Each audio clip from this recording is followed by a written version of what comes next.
Hola, saludos en nombre de todo el equipo de Mindalia Televisión. Soy John. Una noche más os damos la bienvenida a Mindalia en directo, donde miles de personas como tú asisten diariamente a las conferencias mundiales en vivo que organiza mindaliatelevisión.com. Hoy está con nosotros nuestro compañero de Mindalia, Alfredo, que va a entrevistar a Alfredo Muñoz en la entrevista titulada Tratamiento del Alzheimer con acupuntura permanente. Alfredo Muñoz es psicólogo colegiado en España, máster en neuropsicología, psicopatología y psicología de la salud, máster en psicología pericial, investigador en el Centro de Medicina Neuroregenerativa y lleva también más de 10 años especializado en enfermedades neurodegenerativas, especialmente el Parkinson. Mindalia Televisión quiere darte una buena noticia. Os anunciamos la creación de 2 nuevos canales para llegar a una más gente. Mindalia TV en inglés y Mindalia Televisao en portugués, en los que ya puedes encontrar conferencias, entrevistas y programas en directo.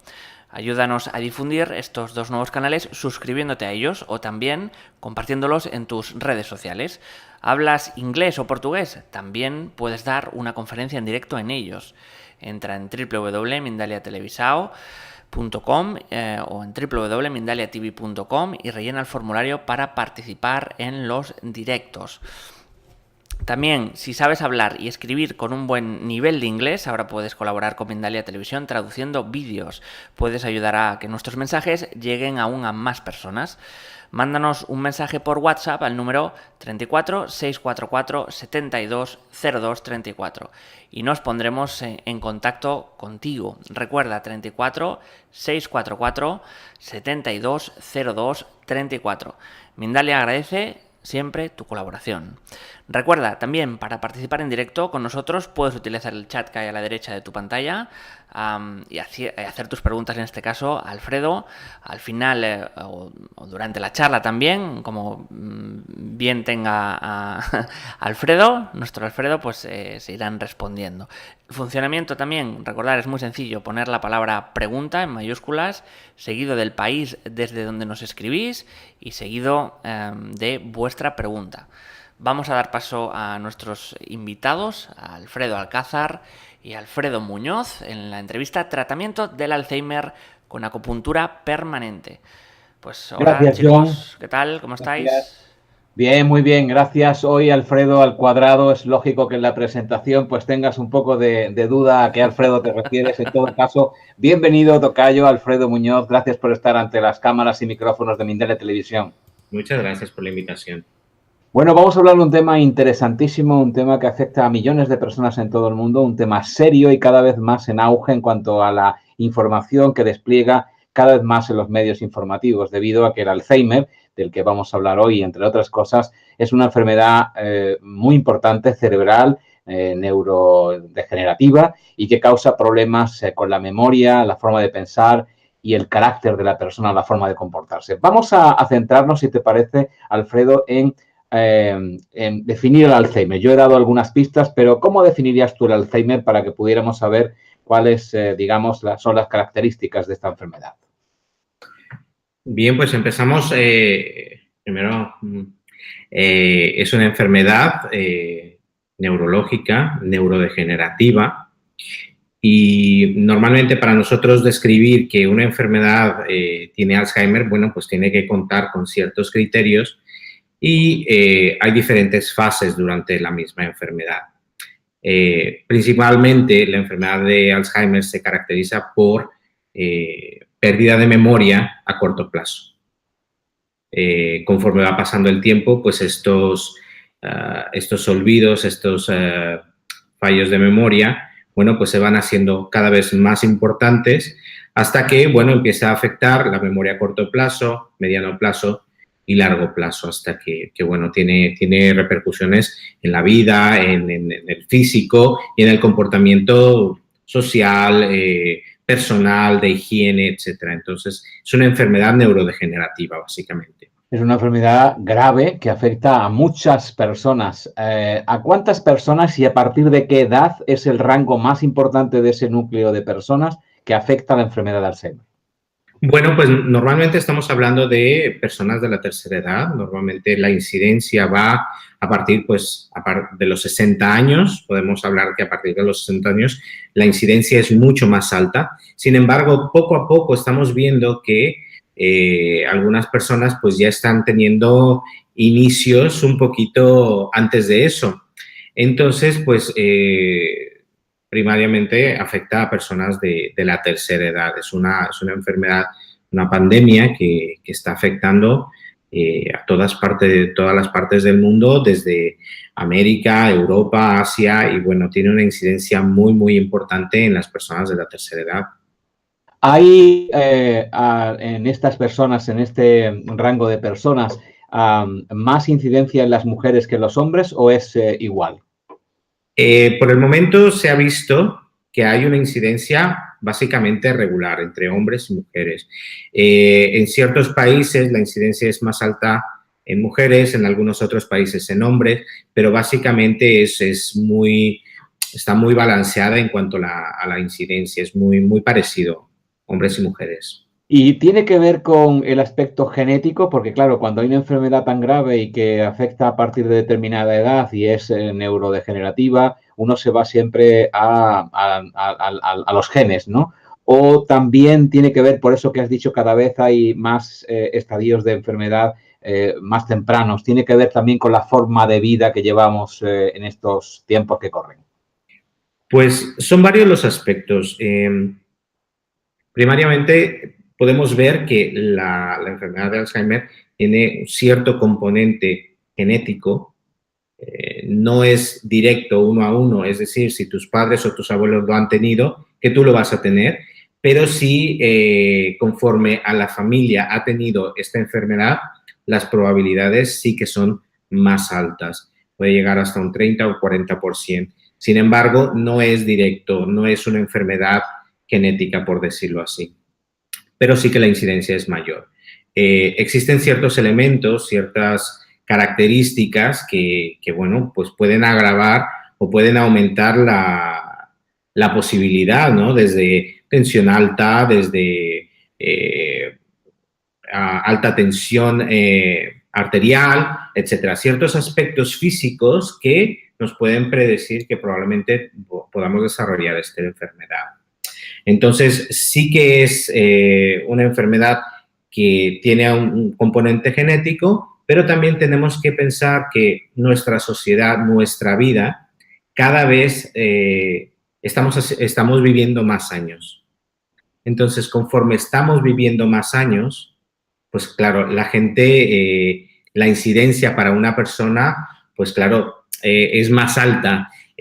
Nuestra población de edad media, bueno, pues cada vez es más y más, entonces, claro, es mucho más probable desarrollar esta enfermedad. ¿Cuáles son algunos de los detonantes, aparte de la tensión, de la genética, algunos detonantes que pueden acelerar la enfermedad? Los hábitos de la comida, los hábitos de hacer más o menos deporte, no lo sé. ¿Cuáles son las cosas que pueden potenciar más la enfermedad, aparte de la genética y aparte de lo que es la edad, ¿no? Sí. Claro, las características físicas son un aspecto importante, pero también tenemos que tomar en cuenta hábitos de salud y hábitos de vida. Una persona que es más sedentaria, no realiza ningún tipo de ejercicio, pues claro, su incidencia es un pelín más alta. Si estamos hablando de que una persona no lleva una vida saludable, no come saludablemente, ingiere más alimentos grasos, etcétera, todos estos son características que, pues, evidentemente nos van a llevar a una incidencia un poquito más alta, las probabilidades son más altas. No quiere decir que lo vamos a tener, pero las probabilidades son más altas. Así como influyen un poco, pues, en riesgo de infartos, en riesgo de ictus, etcétera, pues también tienen un poco más de influencia en el momento de desarrollar una demencia o una enfermedad de Alzheimer. Me ha llamado la atención al principio de nuestra conversación, Alfredo, que has dicho que los primeros síntomas son o tienen que ver con olvidos a corto plazo, luego a medio y a largo plazo ya en los estadios más importantes. Sí. Pero esto puede preocupar a mucha gente, a la que ya invito también a participar en directo. Ya hay preguntas que se están sucediendo. Empezaremos el turno de preguntas dentro de un ratito, cuando entremos más en tema, pero podéis hacer vuestras preguntas en el chat, como ya dijo nuestro compañero John, en el momento que lo queráis, porque vamos a ir haciéndoselas a Alfredo a lo largo de la entrevista, no al final de ella. Te decía que hay algo que puede preocupar a mucha gente, que es esto, que cuando tiene olvidos, porque casi todos tenemos olvidos, esto de dónde dejé las llaves, o que parece que he hecho algo y me he olvidado absolutamente de lo que he hecho hace un minuto y no lo tengo en la memoria y me preocupa porque he perdido como una especie de bit, ¿no? de la memoria. ¿Puede alguien, de alguna manera, cualquier persona, hombre, mujer, sentirse preocupado porque a cierta edad tiene olvidos a corto plazo? Sin duda, para nosotros hablar de un inicio de Alzheimer, bueno, pues hablamos de olvidos, hablamos de pequeños despistes y normalmente así es como empieza una enfermedad de Alzheimer. Sin embargo, no podemos hablar de que todos los olvidos o todos los despistes van a terminar o van a desencadenar una enfermedad de tipo Alzheimer. Es decir, existen ciertos aspectos en nuestra condición que pueden provocar esos olvidos o esos despistes. Para que nuestra memoria funcione de una manera adecuada, nosotros tenemos que, por ejemplo, ver el mensaje, decodificar el mensaje y guardar el mensaje. Si nosotros estamos bajo una situación muy alta de estrés, si nosotros estamos, pues a lo mejor, ante la muerte de una persona querida, o si estamos a lo mejor en una situación de que tenemos muchísimas cosas que hacer, todos estos aspectos lo que van a hacer es que poco a poco vamos a perder esa atención para los mensajes, para su codificación y para su conservación en nuestra memoria.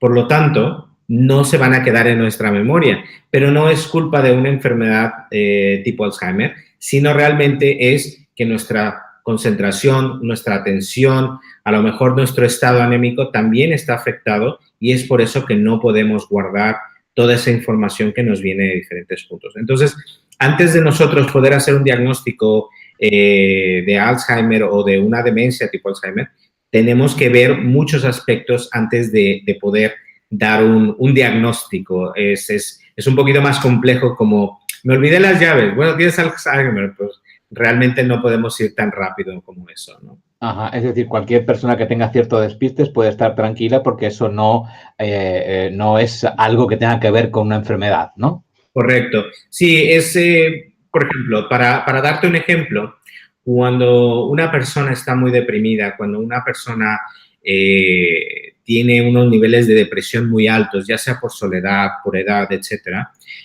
puede presentar unas características muy similares a las de Alzheimer. Esto se le llama y se le denomina pseudodemencia depresiva. Lo que es o lo que significa es que esta persona va a presentar olvidos, va a presentar despistes muy, muy frecuentemente, pero que están más asociados a su depresión. En el momento en el que nosotros, ya sea por medio de trabajo psicológico, visitas familiares, problemática, conforme vamos resolviendo todos estos problemas, en ese momento baja la depresión y conforme baja la depresión, bajan también los olvidos y los despistes.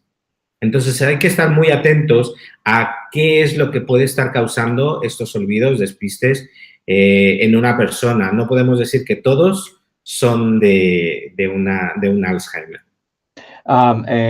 En cuanto la enfermedad evoluciona, porque hemos dicho que es una enfermedad neurodegenerativa, es decir, que va a peor siempre y entra en niveles muy importantes de eso que se llama Alzheimer.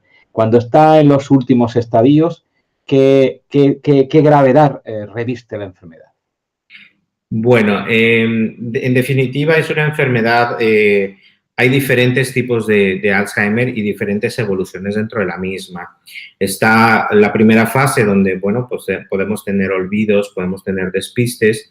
Después empezamos a olvidar cosas más importantes de nuestra vida a corto y a mediano plazo. Y la tercera etapa es una etapa donde ya nos olvidamos de cosas pues realmente importantes, como puede ser orientación, tiempo, espacio. Ya los pacientes ya no saben dónde se encuentran, ya no saben en qué año, en qué día están, empiezan a sentirse totalmente asustados porque ya no reconocen rostros. Entonces, es una fase pues bastante complicada tanto para el paciente mismo como para los familiares o los cuidadores que están al cuidado de este paciente. Ahora hablamos de eso. Estamos en directo con Alfredo Muñoz, que es psicólogo colegiado en España y también investigador en el Centro de Medicina Neuroregenerativa, hablando de Alzheimer, una enfermedad que asola a todo el planeta, a millones de personas en todo el planeta, sobre todo cebándose la gente de tercera edad. Hasta el punto en que se puede perder la identidad, es decir, una persona con un estadio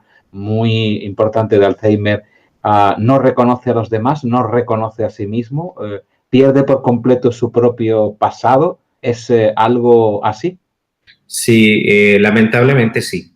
Lamentablemente es una situación donde nosotros perdemos a un ser querido. Le perdemos no en el sentido de vida, porque los pacientes pueden llegar a vivir todavía muchos años, pero sí que perdemos esa persona con la que nosotros habíamos establecido un contacto. Nosotros recordamos, pues es muy común que nosotros tenemos una relación con nuestros padres y conforme se va desarrollando la enfermedad, pues esos padres que nosotros recordamos, esos cariños, se van perdiendo poco a poco, al punto que las personas no reconocen padres a hijos, no se reconocen a sí mismos, no reconocen a su pareja. Y es muy triste porque uno ve a la persona, uno está con la persona, reconoce a esa persona, pero la persona, el paciente, no reconoce a la familia. Entonces, es una situación muy complicada, muy triste para todos, tanto para pacientes como para familiares. Y Alfredo, al no reconocer a esas personas que son pues su familia, su hijo, su esposa, también se pierde esa emoción que los vincula, es decir, no hay emoción por su parte, no hay reconocimiento y por lo tanto no hay afecto. Correcto, sí. No solamente no hay afecto, sino que con el tiempo la enfermedad va desarrollando pues una depresión. Esta depresión pues va lastrando toda la relación porque se sienten tristes, se sienten solos, se sienten asustados. Es muy difícil entenderlo, pero imagínate que, por ejemplo, un día tú te levantas y de pronto ves extraños en tu casa. Y esos extraños dicen, hola, ¿cómo estás? Y tú no reconoces esa cara y no te suena de absolutamente nada. Nunca lo has visto, nunca has interactuado con ella y te dice, yo soy tu marido, yo soy tu hijo. Entonces, es una situación en la que asusta mucho al paciente porque se siente en un estado de confusión, en un estado de que no entiende qué es lo que está pasando a su alrededor. Entonces, es muy, muy complicado tanto para el paciente como para los familiares.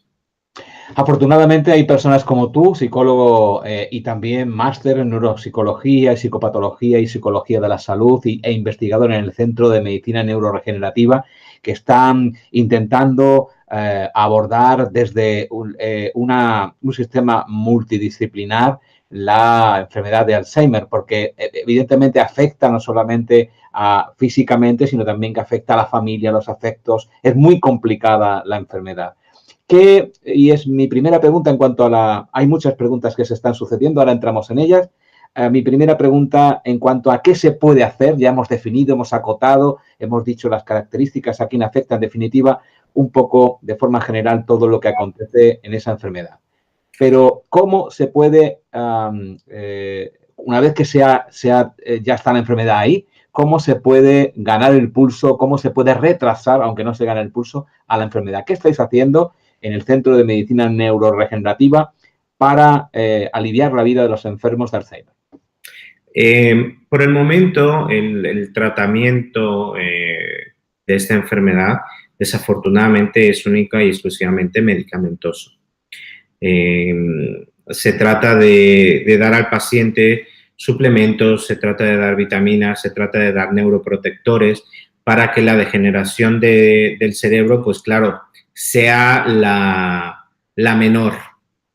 Tratar de que el paciente esté mejor la mayor parte del tiempo. Pero bueno, realmente son muy poco efectivos. Todavía no podemos decir que hay un tratamiento pues, efectivo, que es un tratamiento bueno, óptimo para un paciente. Entonces, normalmente lo que se hace o lo que estamos haciendo nosotros es tratar de mejorar la calidad de vida del paciente. Mejorar la calidad de vida del paciente pues viene desde muchos aspectos. Viene desde la rehabilitación, el trabajo con el paciente, medidas alternativas que pueden ayudar a la vida del paciente, que le pueden hacer sentir mejor, que podemos frenar y tratar de mejorar esos años que tiene el paciente y la relación con la familia y la sociedad. Entonces, desde nuestro tratamiento, normalmente lo que tratamos de hacer es, claro, mejorar esa calidad de vida, tanto con recomendaciones como un tratamiento de acupuntura donde pues, se trata de estimular el cuerpo, donde se trata de ralentizar lo más posible esta degeneración y, bueno, tratar de que la persona salga adelante lo mejor que se pueda. Ya voy a intercalar preguntas del público que está haciéndolas hace tiempo y voy a intercalarlas con las que yo te vaya haciendo. Andrés Robledo, desde Chile, dice, la reducción de la producción cerebral de acetilcolina, un neurotransmisor, aclara, provoca un deterioro en el sistema cerebral. ¿Existe forma de activarlo a través de la acupuntura?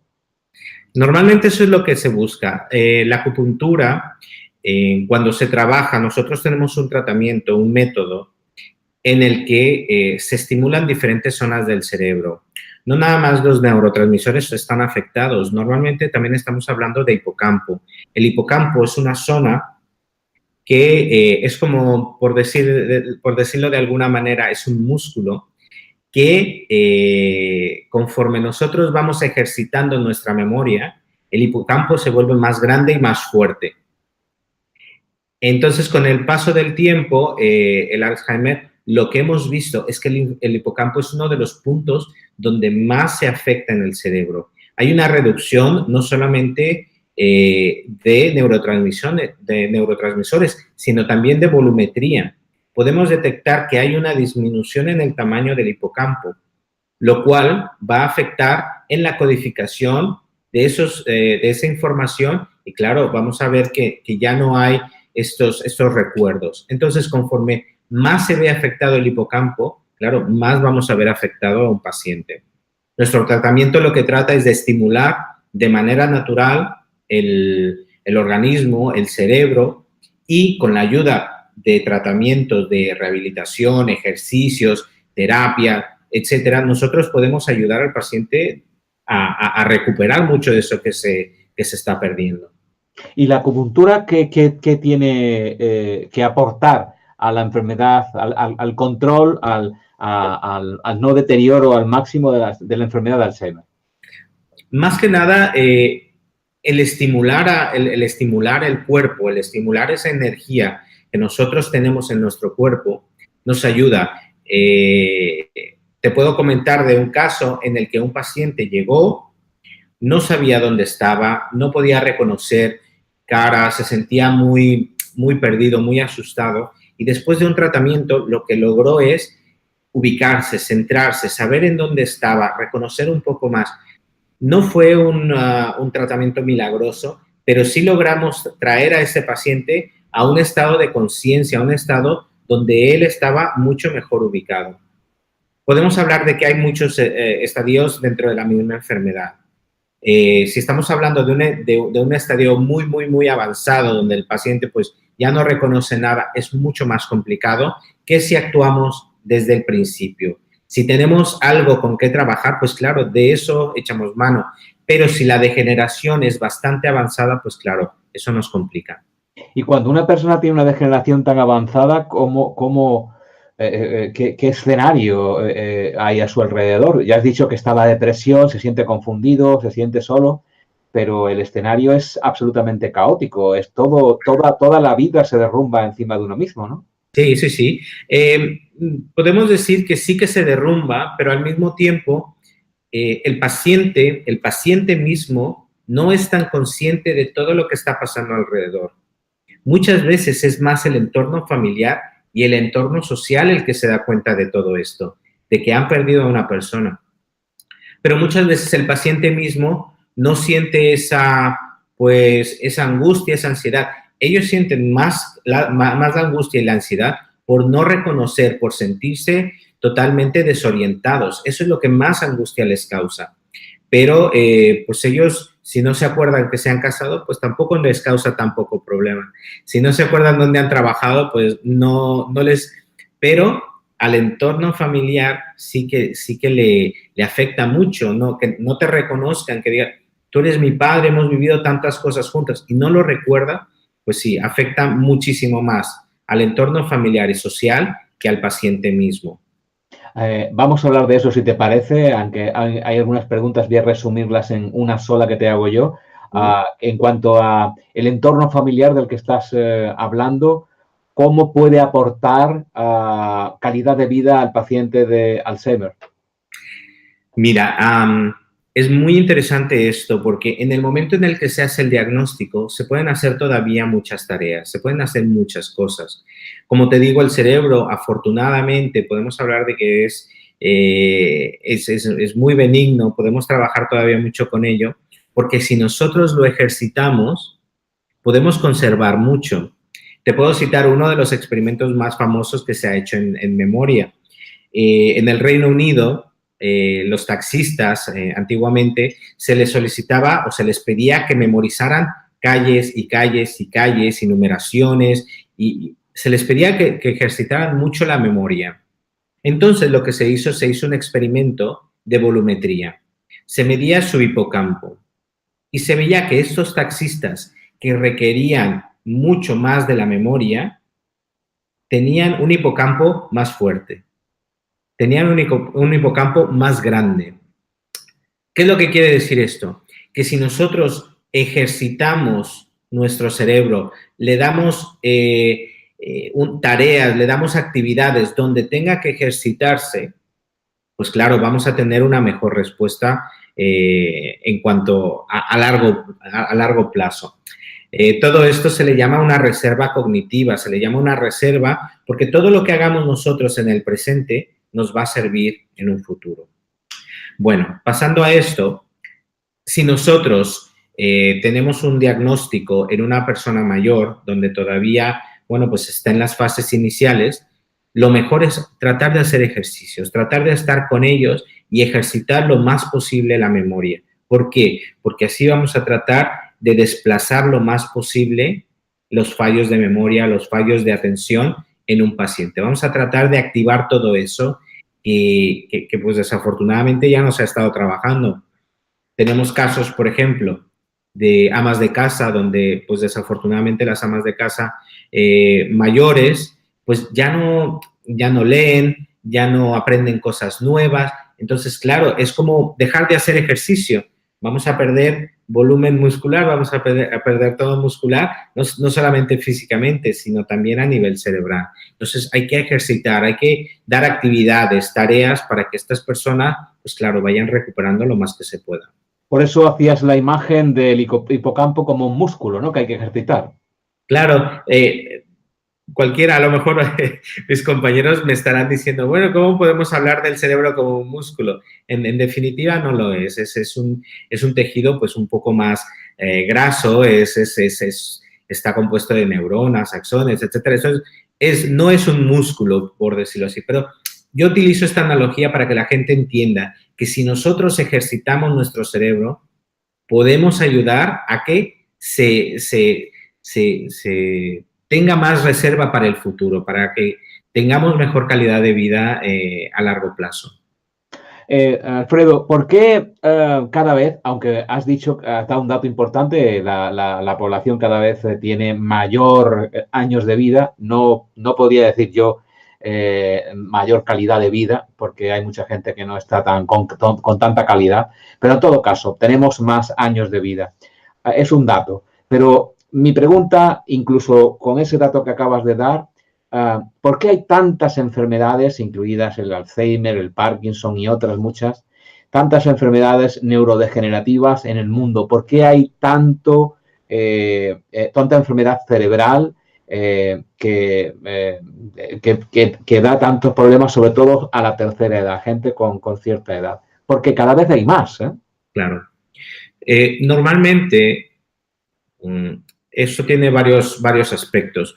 La expectativa de vida, al ser mayor, podemos encontrarnos con varias cosas.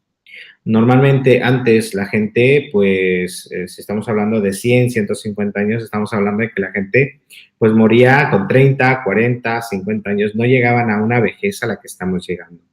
Por lo tanto, estas enfermedades no se desarrollaban, no aparecían, porque, claro, es una degeneración con el tiempo. Entonces, claro, ahora lo que está pasando es que cada vez somos más longevos, nuestra expectativa de vida va incrementando con los tratamientos, pero lo que estamos encontrando es que estos tratamientos son más que nada físicos. Desafortunadamente, el cerebro sigue un ciclo en donde es muy difícil recuperar, regenerar y no desarrollar unas enfermedades. Entonces, ese es uno de los aspectos. Vivimos más tiempo porque ahora ya no morimos de una infección de muela, ya no morimos, pues, a lo mejor de una herida mal curada, etcétera. Ya no morimos de ese tipo de cosas.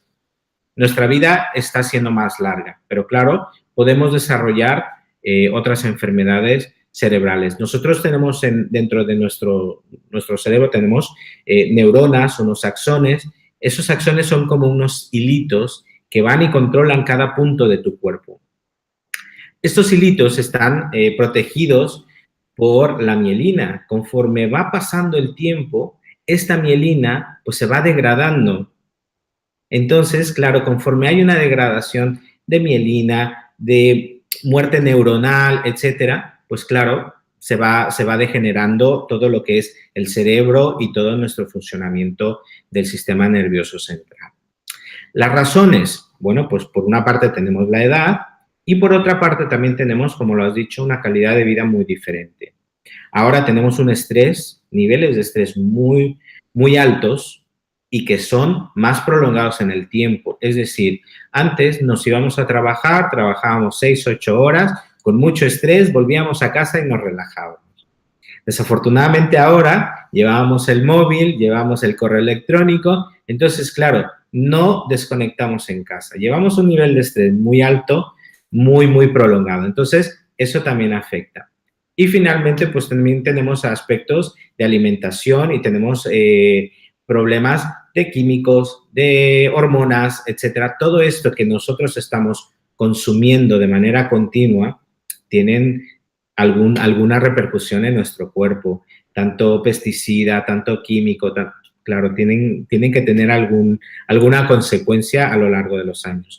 Entonces, todos estos factores cuando se unen, pues claro, nos van a llevar a una enfermedad, pues claro, probablemente una enfermedad neurodegenerativa, que no siempre es el caso, pero es multifactorial. No podemos hablar de una razón o de otra, sino son conjunto, un cúmulo de cosas. Sin embargo, el cerebro, en todos los estudios científicos que se están haciendo desde hace ya bastante tiempo, ha mostrado ser un órgano absolutamente flexible, un órgano que puede adaptarse a múltiples circunstancias muy dañinas para cualquier otro órgano y que vuelve a reconducir sus caminos cuando ha perdido el hilo. ¿Por qué no el cerebro en el Alzheimer vuelve de alguna manera a reconducir esos hilitos que tú llamas para recuperar esa memoria por otro camino? Porque ha habido estudios en ese sentido, ¿no? Sí. Normalmente, toda la función cerebral y todas estas alternativas que el cerebro busca para reconducirse, para mejorar, nosotros estamos hablando de diferentes puntos, de diferentes etapas.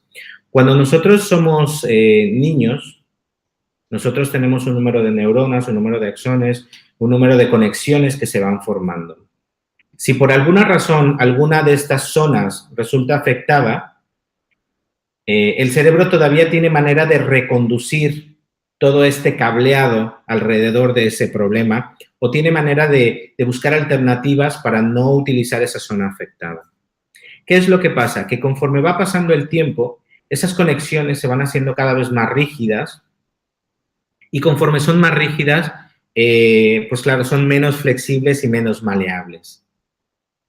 Entonces, sí que nosotros podemos hablar de que hay una funcionalidad que se puede utilizar en el cerebro, pero conforme va pasando el tiempo, cada vez es más difícil.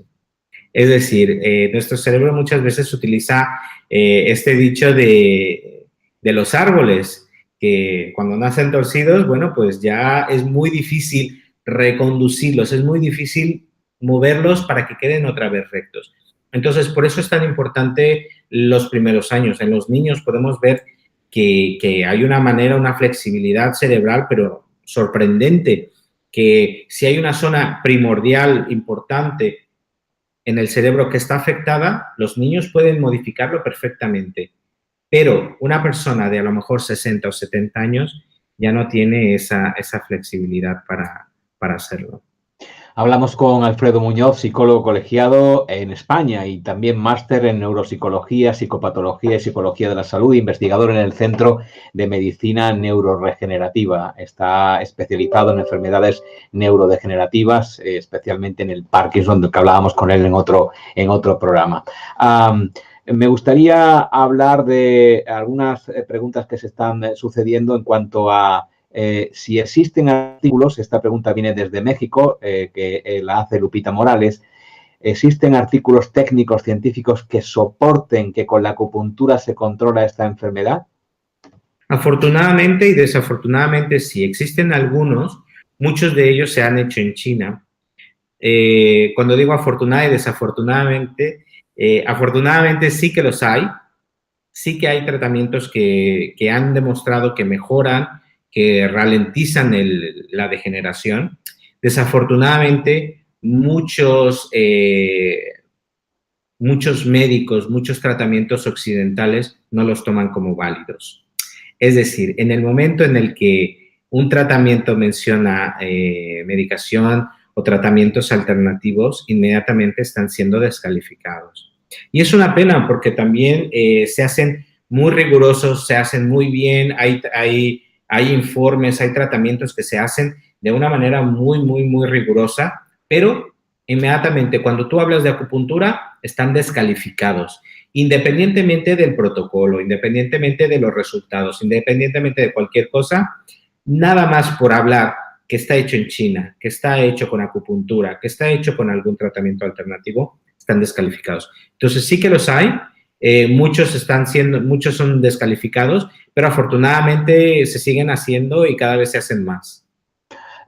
Voy a ahondar un poquito más en eso que hablas de descalificación. ¿Por qué crees que están siendo descalificados? Porque habrá una causa para hacerlo, una causa llamada científica, aunque el que te habla no cree mucho en eso, cree más en los intereses comerciales, en los intereses de las grandes compañías de este mundo. En todo caso, ¿por qué dices que están siendo descalificados? ¿Por esos intereses o por desconocimiento o por ambas cosas?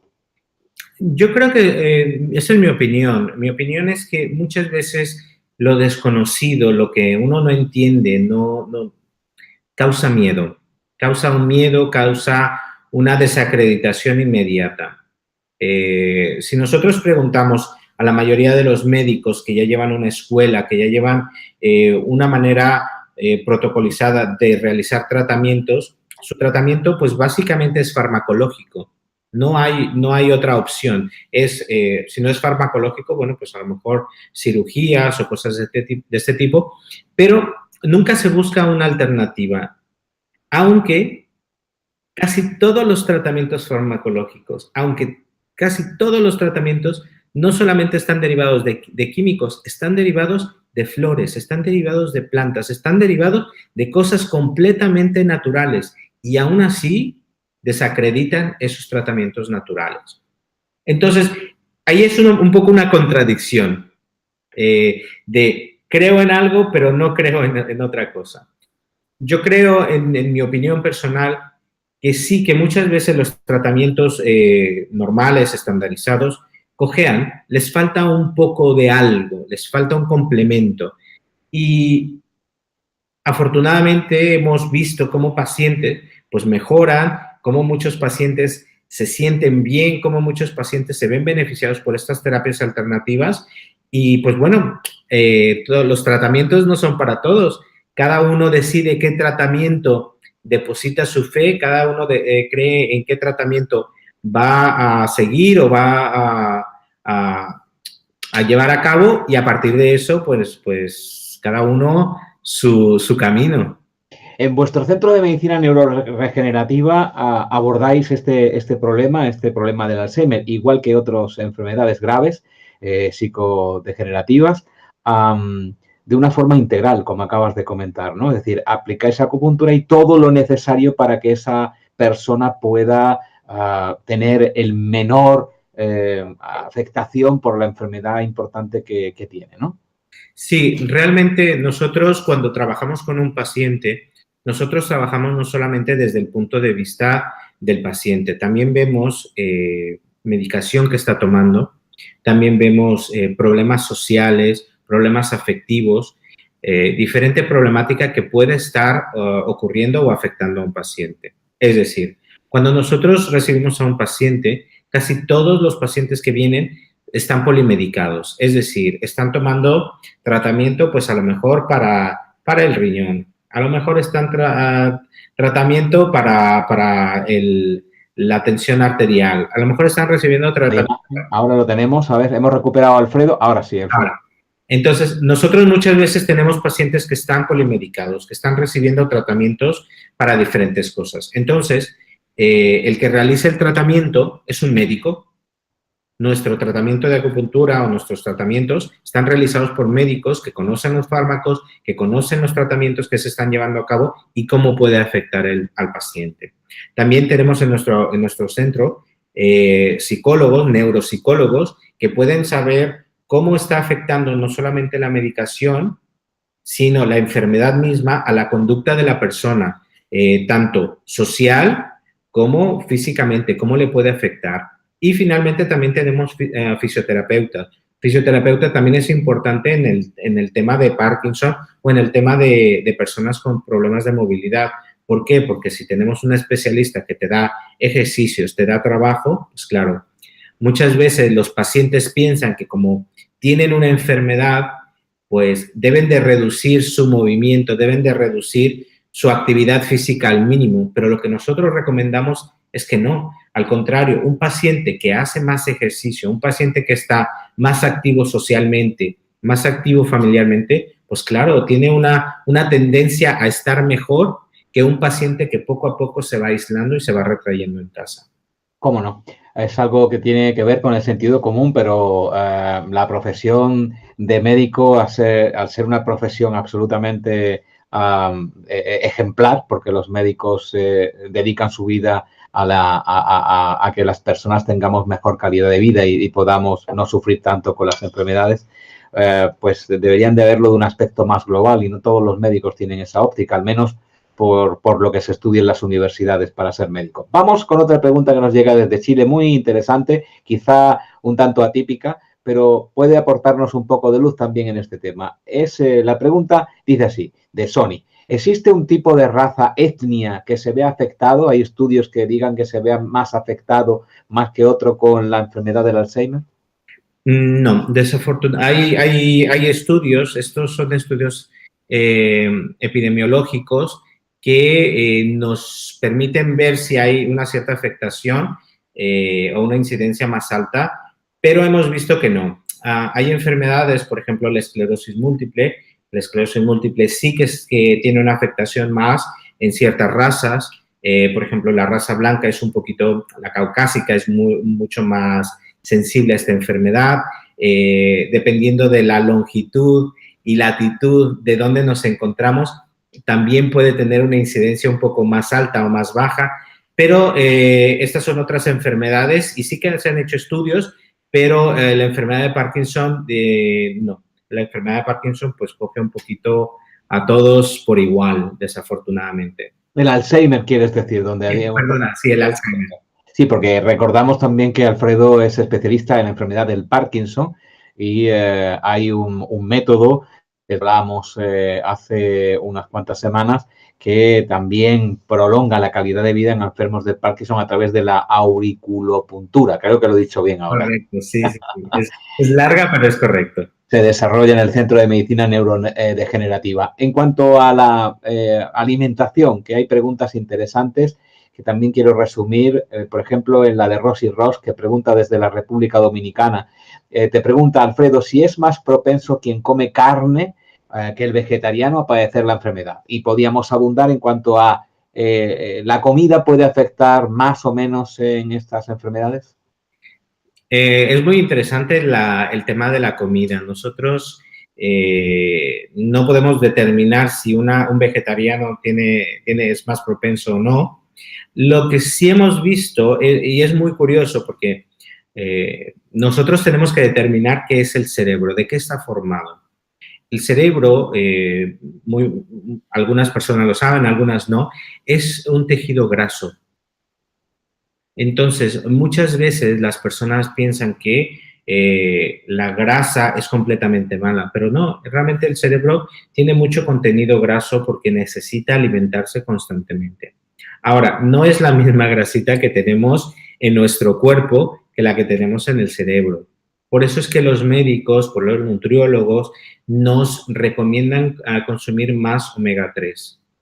La composición del omega 3 es mucho más aceptado en el cerebro que, digamos, en el cuerpo. Entonces, comer salmón es mucho más beneficioso para el cerebro que para, digamos, para la figura. Entonces, todos estos aguacates, aceite de oliva, todos estos aceites que nos ayudan a incrementar el tejido graso, pues claro, nos van a beneficiar, pero no todas las grasas animales no son, digamos, de las óptimas.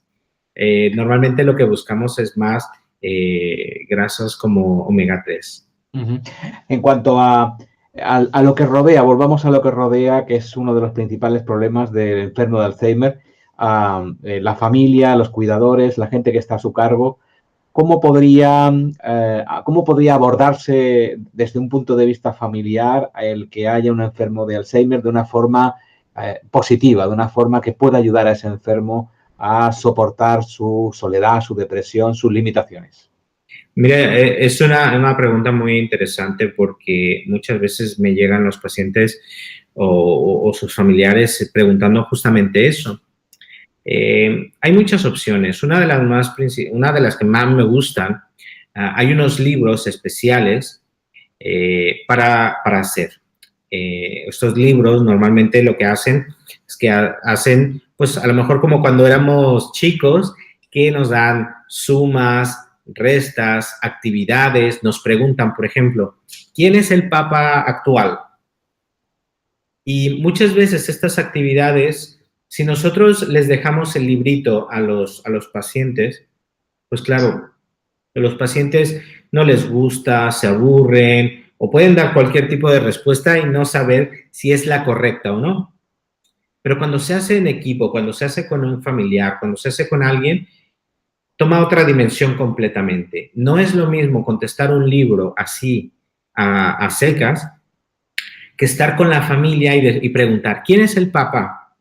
Ah, pues el Papa actual, déjame ver, Juan Pablo II. No, recuérdate que Juan Pablo... Entonces, ahí se va armando una dinámica familiar y de interacción con el paciente. Entonces, esto es muy importante. Las actividades, los juegos, juegos tan sencillos como pueden ser, no necesariamente tiene que ser el parchís, que tiene, por ejemplo, muchas reglas, muchas condiciones, pero algún juego de cartas que sea más sencillo de llevar, donde el paciente pues vaya ejercitando números, donde vaya ejercitando órdenes, donde vaya ejecutando ciertas dinámicas que le sean beneficiosas. Y esa interacción, no nada más familiar, sino también social, le puede venir muy, muy bien a un paciente.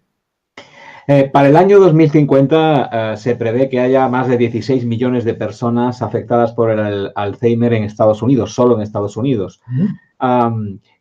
¿Crees que hay una verdadera conciencia sanitaria a nivel de organizaciones mundiales o a través de gobiernos y de sistemas de salud en los países que prevea esta, como tú llamabas, pandemia a nivel global, que se produce con enfermedades neurodegenerativas, o estamos viendo que está ocurriendo, pero no sabemos cómo atacar el caso? De esto hay dos vertientes. Por una parte, es una enfermedad bastante complicada de atacar, porque la poda neuronal, así se le llama cuando poco a poco se van eliminando neuronas, donde poco a poco vamos perdiendo fuerza en el hipocampo, donde poco a poco vamos perdiendo todas estas funciones. Entonces, por una parte, es muy complicado trabajar y atacar una enfermedad como esta. Aunque ya se están haciendo muchos avances, tanto de investigación como farmacológicos, porque nosotros no estamos peleados por completo con los tratamientos farmacológicos, sino que pueden ser complementarios, sí que se están haciendo estudios e investigaciones importantes. Sin embargo, es muy complicado. Por otra parte, también existe cierta negligencia y cierta dejadez de una enfermedad como esta. ¿Por qué? Porque estamos viendo que muchos tratamientos para gente mayor, para gente de la tercera edad, no tienen una prioridad. Normalmente las prioridades son para la población joven, la población de mediana edad, que pueden o se permiten pagar todos estos tratamientos, pero digamos que la tercera edad, la gente con más edad, pues ya se le está dejando un poquito más de lado, porque además de que es más complicado tratarles, pues muchas veces la inversión económica no es la misma. Entonces, existe un poquito de ambos. No podemos decir que está completamente olvidada, pero tampoco son los mayores esfuerzos para el tratamiento de esta enfermedad. Vamos a seguir haciéndole preguntas en un momentito a Alfredo Muñoz, psicólogo y también máster en neuropsicología, psicopatología y psicología de salud, investigador en el Centro de Medicina Neuroregenerativa. Será después de un minuto en el que John, nuestro compañero John, va a deciros algo muy importante y que aprovechará Alfredo Muñoz para beber algo de agua, porque realmente lo estoy avasallando con preguntas. Espero que no te fatigue demasiado, todavía nos queda un tramo de programa. Así es que adelante, John, enseguida continuamos. Pues sí, Alfredo, llegamos al ecuador de esta charla. Muchas gracias por compartirla con nosotros, Alfredo y Alfredo. Antes de pasar a hacer las preguntas, pues o seguir haciendo preguntas en este caso, quiero recordar a todos que Mindalia es una ONG sin ánimo de lucro que tiene como uno de sus objetivos ayudar a difundir el conocimiento humano e impulsar la solidaridad en todo el planeta.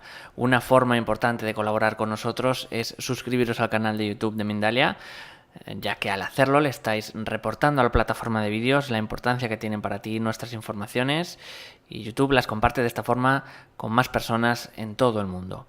Además, si crees que tienes información importante que compartir, quieres dar una conferencia o que te entrevistemos, entra en mindaliatelevisión.com en la sección Colabora, que está en la parte del menú superior de la página web, y rellena el formulario de ofrecer conferencias. Vamos a seguir con lo que es el tránsito de esta entrevista, Alfredo, así que si quieres pasar alguna de las preguntas que también están o seguir, como tú me digas. Pues recuperamos el pulso de la información. Estamos hablando con Alfredo Muñoz del Alzheimer, una enfermedad neurodegenerativa que afecta a millones de personas. Hemos dado el dato hace un momentito, más de 16 millones de personas se verán afectadas solo en Estados Unidos por esta enfermedad en el año 2050. Quería saber qué hacéis, Alfredo, cuando una persona que está declarada de Alzheimer, viene ya con un diagnóstico, entra en vuestro centro de medicina neuroregenerativa. ¿Cuáles son los primeros pasos que dais?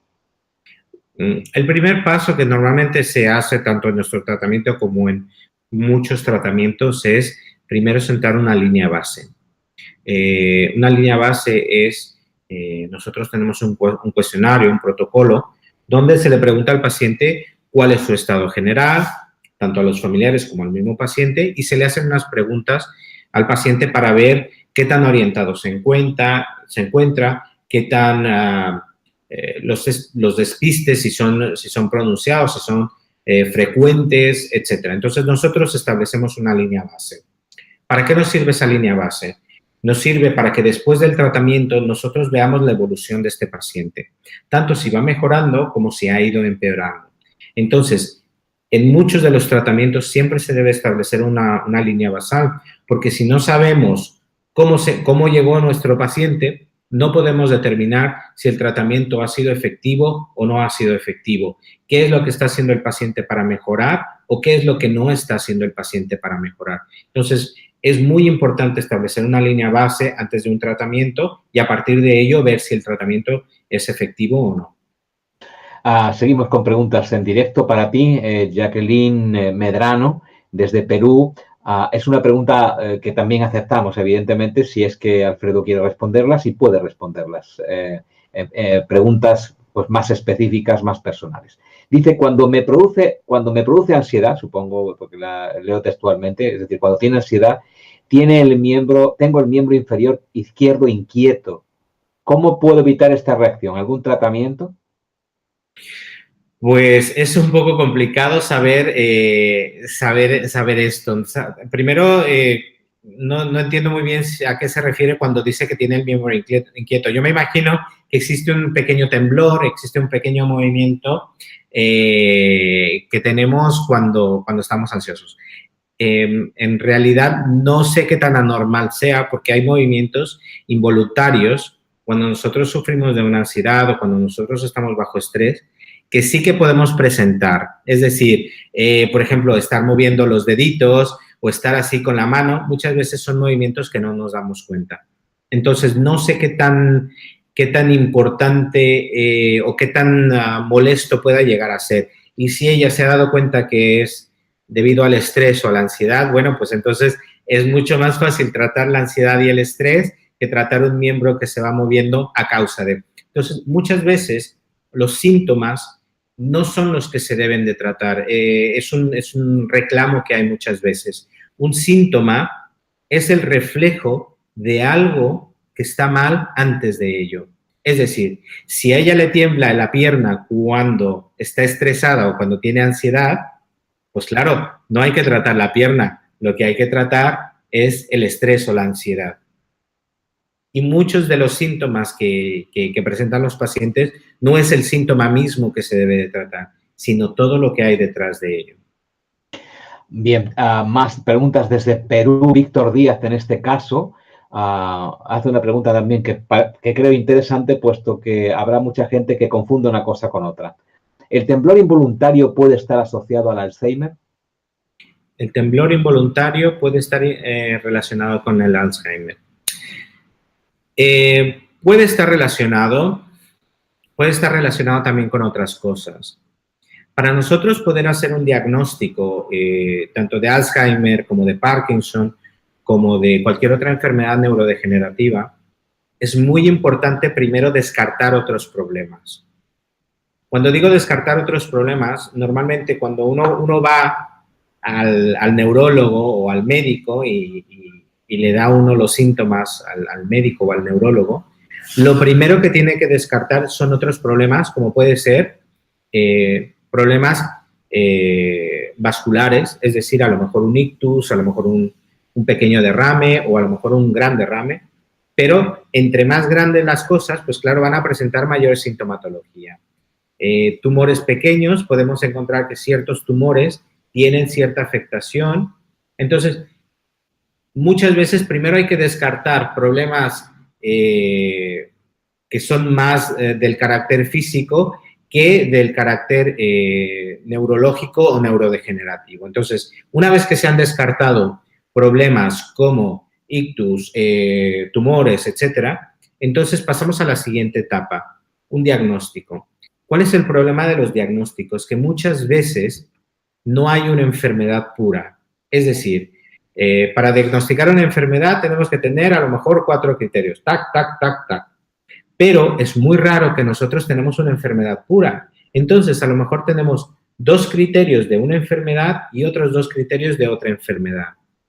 ¿Qué es lo que pasa? Que estos 2 están ligados y no se da un diagnóstico de una enfermedad o de otra, sino que es una mezcla de ambas. Entonces, sí que puede haber un Alzheimer con problemas en extremidades, lo puede haber, tanto como puede haber una degeneración de Parkinson con problemas neurológicos. Entonces, no son exclusivas, normalmente son inclusivas y hay veces que están mezcladas unas con otras. Por eso tanta complicación a la hora de su diagnóstico, también de su tratamiento y, por supuesto, de todo lo que conlleva en régimen familiar o de cuidadores, ¿no? Correcto, correcto. Si es muy difícil tener una enfermedad neurodegenerativa, pues desprende síntomas en la psique, desprende síntomas físicos, desprende mucha sintomatología que no es como un catarro. Un catarro, bueno, pues tenemos ojos, tenemos nariz, tenemos estornudos y cuerpo cortado. A ver si recuperamos ahora, ya lo tenemos de nuevo. Sí, o podemos tener en un catarro ojos, nariz, situaciones febriles, etcétera, que son más fáciles de diagnosticar. En un problema neurológico es mucho más complejo. Nos preguntan desde España también una pregunta que creo interesante, dado el ámbito en el que nos está orientando la pregunta, si los animales de compañía, en este caso de enfermedades neurodegenerativas, pueden ayudar, los perros, los animales de compañía, a que se creen más vínculos con la realidad, con la empatía humana hacia estos animales que ayuden al enfermo. Normalmente los animales de compañía siempre tienen ese beneficio. Son aspectos emocionales donde nosotros podemos depositar nuestro afecto, nuestra atención y que nos ayudan a relajarnos, nos ayudan a bajar esos niveles de estrés. Entonces son muy buenos en ese aspecto. Si van a ayudar a contrarrestar una sintomatología de un Alzheimer, pues es un poco más complicado. Pero sí que podemos encontrar que los aspectos afectivos son tan importantes en estas enfermedades que, bueno, va a ayudar a un paciente. No le va a quitar la sintomatología de Alzheimer, pero sí que le puede ayudar en el aspecto afectivo. Alfredo, la persona que está enferma de Alzheimer llega a perder ya en estados avanzados la posibilidad de comunicarse, de comer por sí mismo. ¿Todo esto lo va perdiendo? Sí, normalmente a esta enfermedad llega un punto que se le denomina demencia. Las demencias son aspectos de una o varias enfermedades que nos llegan a afectar en el aspecto de independencia. Cuando nosotros hablamos de una demencia tipo Alzheimer, es que esta persona ya no se puede valer por sí misma, ya no puede realizar pues actividades normales como ir a la compra, como salir a la calle, ya no puede realizar esas actividades. Y poco a poco se van perdiendo cada vez más funciones. Entonces llega un punto en el que pues pueden perder la noción de qué son los platillos que les gustan, cómo se utilizan el cuchillo, el tenedor, pueden perder toda la funcionalidad. Ven un martillo y a lo mejor pierden cómo se llama esto. Pues es un martillo. Ah, sí, eso es un martillo. Bueno, coge el martillo y utilízalo. Pues no sé cómo se utiliza un martillo. Entonces, no solamente pueden perder el nombre, sino la funcionalidad de ciertas herramientas. Entonces, es bastante complicado. Llega un punto en el que ya no pueden valerse por sí mismo. Puede llegar a esos puntos, sí. Hay también otra pregunta que nos llega desde Chile, que habla del factor aluminio como desencadenante de la enfermedad. Yo la globalizo un poco más en cuanto a, ¿hay algún tipo de material, algún tipo de cosa que nos rodee que al estar en contacto con nosotros pueda producir una enfermedad que termine en la demencia? No hay un elemento per se que podamos decir, este es el elemento. Desafortunadamente, como te mencionaba, es multifactorial Y claro, pues puede ser un poco de los pesticidas, puede ser un poco de los químicos, puede ser un poco de las hormonas. Es un conjunto. Hasta este momento no se ha encontrado, no se ha demostrado que un elemento sea el causante o el desencadenante de una enfermedad neurodegenerativa, en este caso el Alzheimer. Y al haber tantas personas afectadas, Alfredo, en todo el mundo, al haber tantos científicos preocupados, tantos médicos, tantos sanitarios preocupados y ocupados en esta enfermedad, ¿cómo no se encuentra? Al ser multifactorial es muy difícil, está claro, pero yo intento ser portavoz de la gente que nos está viendo y escuchando, que estarán diciendo, ¿cómo tanto avance científico, tanto nanotecnología, tanta genética, no ha dado la posibilidad de avanzar un poquito, aunque sea un milímetro? Porque siempre nos están diciendo que hay avances en el cáncer, aunque, bueno, también uno que te habla difiere de todo esto que nos cuentan, pero ese centímetro que falta para que una persona se alivie un poco de esta enfermedad tan maldita como el Alzheimer, ¿por qué no se ha llegado a avanzar esto? Pues aquí creo que hay muchos aspectos. Por una parte, hay muchos avances, pero hay que recordar que estas enfermedades son de maratón, no son de velocidad, son enfermedades que conllevan muchos aspectos, que conllevan muchas variantes y que no se trata, no es una receta de cocina, desafortunadamente, donde una solución le sirve a todos. Cada paciente, cada trastorno, cada problema, cada demencia conlleva una situación completamente diferente. Muchos tratamientos medicamentosos pecan de esto, que se da un tratamiento para todos, pero desafortunadamente no es así. Un paciente pues puede presentar una tensión arterial bastante alta, un paciente puede presentar alergia, un paciente puede presentar daños en ciertos aspectos de su organismo. Entonces, cada paciente es muy, muy diferente. El problema que tenemos ahora, el problema más grande con la enfermedad de Alzheimer es la pérdida de volumen, la pérdida de comunicación neuronal, la pérdida de... Eso es muy complejo, no es que nada más está centralizado en un punto, no es por decir, perdemos una uña, pues vamos a recuperar esta uña, sino estamos hablando de una masa completa, que es el cerebro, que en diferentes puntos está perdiendo volumen, que está perdiendo neuronas, que está fallando por completo, se está colapsando y no hay una razón específica por la cual está pasando esto. Desafortunadamente, todo nuestro organismo tiene un ciclo, tiene un reloj biológico que en el momento en el que se empieza a cumplir, todo nuestro organismo va implosionando. Y lo mismo pasa con el cerebro. Creo que hasta que no encontremos estos relojes biológicos y mejoremos todo esto, nos va a ser muy, muy complicado el tratamiento de muchas enfermedades neurológicas. Vamos a dedicar nuestros últimos minutos, aparte de introducir, como estoy haciendo, preguntas del público, también a pues ir avanzando en cuanto a lo que se puede hacer. Ya hemos hablado de eso, ya has hablado de eso, pero me gustaría insistir y quedarnos en el último tramo con todo lo positivo que puedas aportar para aquellas personas que estén con familiares, ellas mismas o con gente que conozcan, o simplemente empatía hacia estas personas que tanto sufren a través de estas enfermedades como el Alzheimer. ¿Qué medidas preventivas se pueden tomar, uno mismo puede tomar, para poder alejar estas enfermedades neurodegenerativas de su vida, por lo menos retrasarlo lo más posible? Nos dicen que el ser más optimistas, el comer mejor, hacer más deporte, pero ¿tú qué medidas desde el Centro de Medicina Neuroregenerativa, qué medidas aconsejarías para poder prevenir este tipo de enfermedades?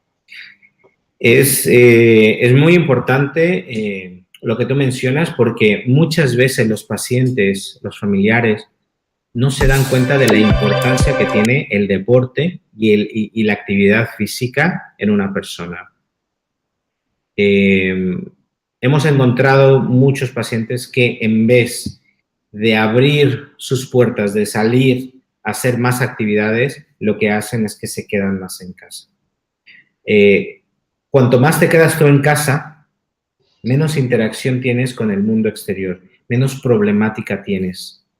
Entonces, eso, claro, si tú dejas a un niño frente a la televisión todo el día, ¿qué es lo que pasa con el desarrollo intelectual de ese niño?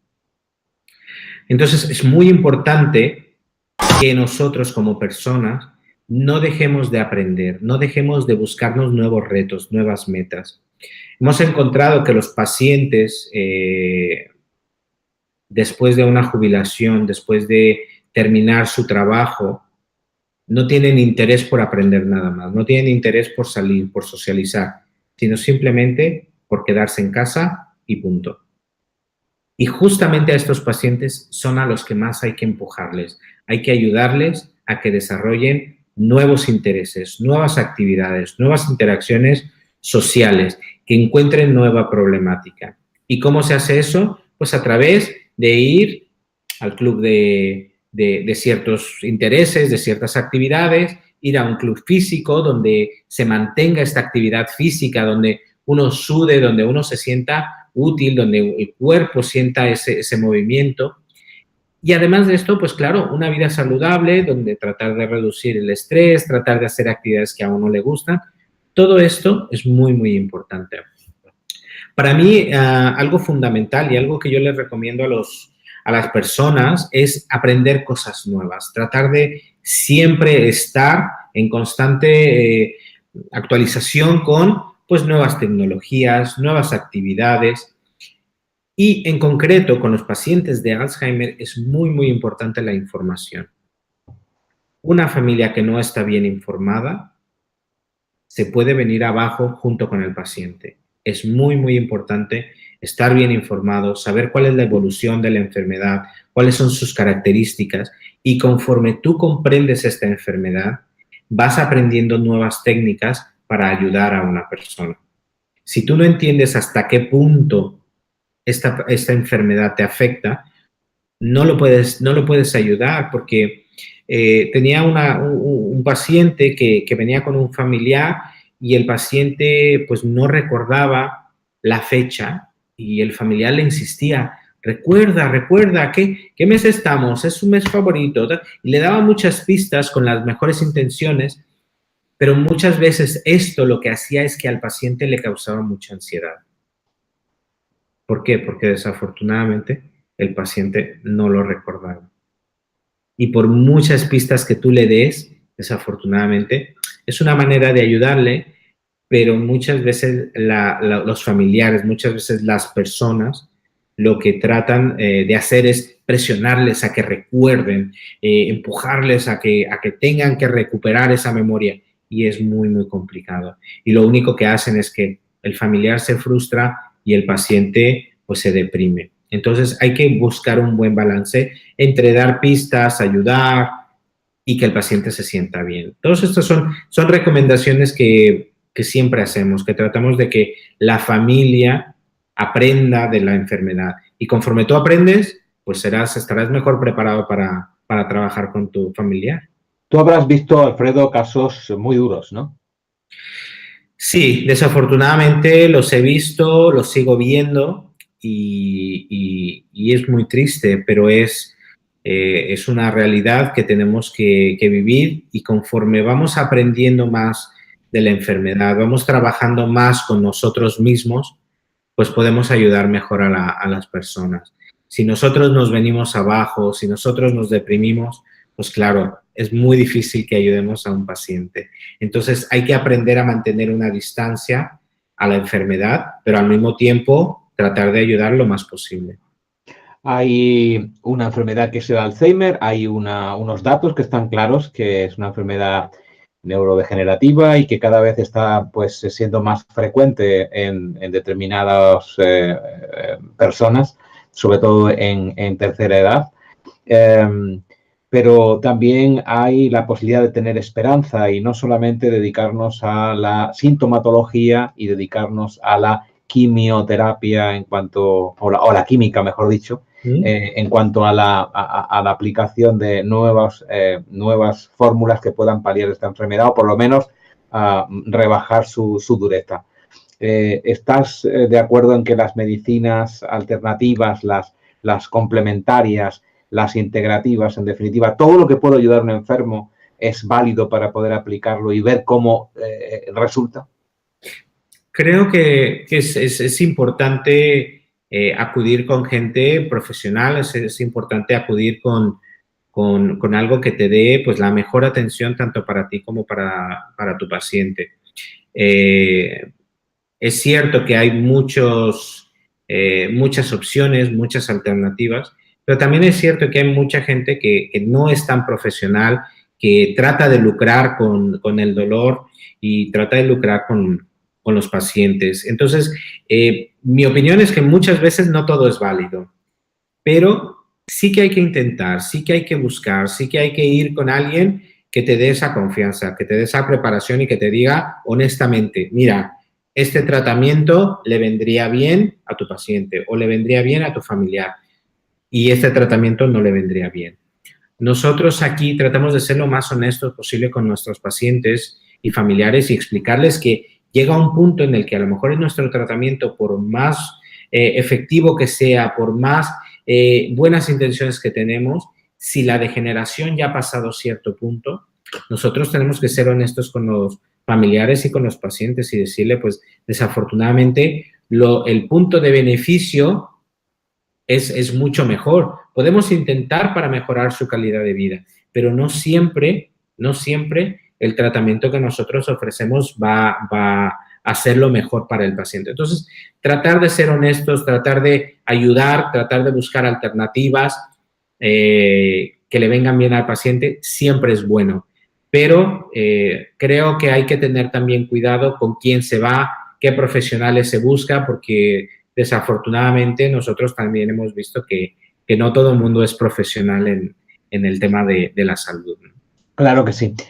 Entonces, la recomendación general para llevar una vida más propensa a no tener este tipo de enfermedades neurodegenerativas, independientemente de la genética, independientemente de cómo esté el mundo y el estrés que nos afecte, es ser una persona optimista, ser una persona que cuando ya llega a cierta edad, en vez de declinar, se reinvente, empiece a aprender idiomas, aprenda ese instrumento musical que siempre había deseado tocar y nunca pudo, se relacione con la gente y haga un deporte moderado. Serían las claves para poder tener una vida más sana al final de nuestra vida, a la que esperamos todos a la época de jubilación y resulta que nos pega duro una enfermedad neurodegenerativa. ¿Sería esta una fórmula adecuada?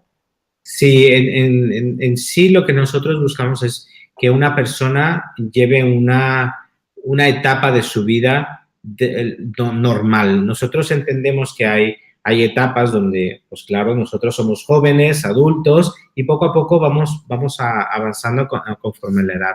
Pero una edad avanzada no implica estar sentado frente al sofá, frente a la televisión, en el sofá, comiendo cosas que a lo mejor no son tan saludables, sino que es importante, como lo has dicho, tratar de ser positivos, tratar de ser... El ser positivo no nada más implica de, me voy a poner bien, me voy a poner bien. Nosotros hemos visto que una persona que es positiva es más resistente a las enfermedades.